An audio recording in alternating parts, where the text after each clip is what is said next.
শিক্ষার্থীরা, তোমাদেরকে আমার চ্যানেলের পক্ষ থেকে অসংখ্য শুভেচ্ছা জানাচ্ছি। তোমরা যারা বিএসসি অনার্স প্রথম বর্ষে পড়াশোনা করো, তোমাদের একটি কোর্স ক্যালকুলাস 1, এবং যারা ডিগ্রিতে পড়ো তোমাদের এটি তৃতীয়পত্র কোর্স সেকেন্ড ইয়ারের ক্যালকুলাস। তো এই কোর্সটির আজকে অনির্ণীয় আকার এই চ্যাপ্টার থেকে একটি গুরুত্বপূর্ণ ম্যাথ তোমাদেরকে সলভ করে দেবো। শিক্ষার্থীরা, তোমরা প্রথম থেকে শেষ পর্যন্ত অবশ্যই আজকে ক্লাসটি করবা, তাহলে এই ম্যাথটি তোমাদের পুরোপুরি ক্লিয়ার হয়ে যাবে এবং পরীক্ষাতে আসলে তোমরা সুন্দরভাবে করতে পারবে।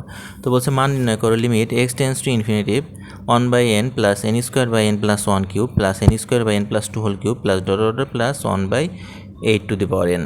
তো লিমিট এটা লিখে নিলাম। তারপর দেখো আমরা এটাকে একটু সাজাই লিখবো। দেখো n square by n plus 0 whole cube plus n plus 1 whole cube plus n plus 2 whole cube plus dot dot dot. এখানে দেখো 8 পাওয়ার n আছে না, তাহলে n আর n যোগ করলে কি হয় 2n হয়।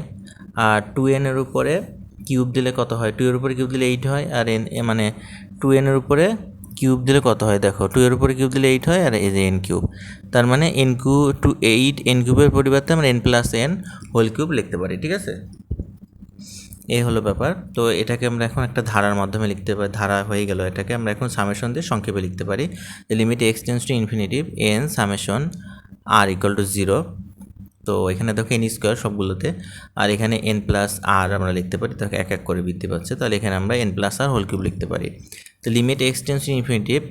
তো দেখো শিক্ষার্থীরা, এইখান থেকে আমরা হচ্ছে nটা কমন নেব। n কমন নিলে তাহলে এখানে 1 হবে, আর এখানে r এর নিচে n যাবে, তাহলে 1 plus r by n whole cube হবে। ঠিক আছে, তাহলে এখান থেকে তুমি n কমন নিবা, n কমন নিলে এটা n কিউব হবে কিন্তু, তাহলে n কিউব, আর এখানে দেখো n স্কোয়ার, তাহলে n স্কোয়ার n কিউব থেকে n স্কোয়ার কাটা দিলে একটা n থাকে না, সেই এনটা দেখো আমরা এই যে 1/n আকারে বাইরে করে রেখেছি। n summation r equal to 0 1/1 plus r n পাওয়ারে যে কিউব। ঠিক আছে, এবার এটা দেখো সূত্র হয়, এটা সূত্র হচ্ছে ইন্টিগ্রেশন 0 থেকে 1/1 প্লাস এক্স ব্র্যাকেট দিয়ে এই যে হোল কিউব, এই যে 1 প্লাস এক্স, এটাকে এক্স ধরতে হবে। ঠিক আছে, 1 প্লাস এক্স কিউব ডিএক্স। তো দেখো এটাকে 1/1 প্লাস এক্স কিউব আছে, হোল কিউব আছে, এটাকে আমরা এইভাবে লিখতে পারি, ইনভার্স আকারে লিখতে পারি, ইনভার্স -3 দিয়ে লিখতে পারি। ঠিক আছে, এবার এটা x to the power n এর সূত্র, এন এর সূত্র হচ্ছে x to the power n এর সূত্র কি, x to the power n plus 1 divided by n plus 1, তাই না? তাহলে এখানে 1 প্লাস এক্স, n মানে হচ্ছে -3, তাহলে -3 প্লাস 1 ডিভাইডেড বাই -3 প্লাস 1, তাহলে এখানে হবে -2, নিচে হবে -2। ঠিক আছে, আর আমাদের আপার লিমিট হবে 1 আর লোয়ার লিমিট হবে দেখো 0।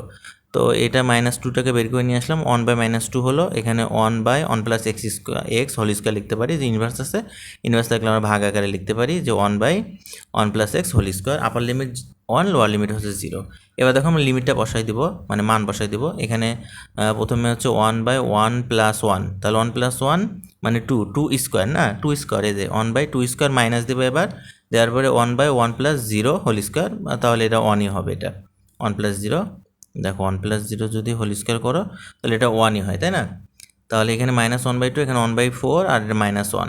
এবার লসগু করে এখানে, তাহলে -4 লসগু 4 লসগু হবে, তাহলে দেখো এখানে 4 কেটে গেলে 1 হবে, এখানে -4 হবে, তাহলে এখানে হচ্ছে -3/4, আর এখানে হচ্ছে -1/2, তাহলে -7 প্লাস উপরে হচ্ছে 3, আর এই যে 4 দুগুণে দেখো 8। ঠিক আছে, এই দেখো আমাদের ম্যাথটি কিন্তু হয়ে গেছে।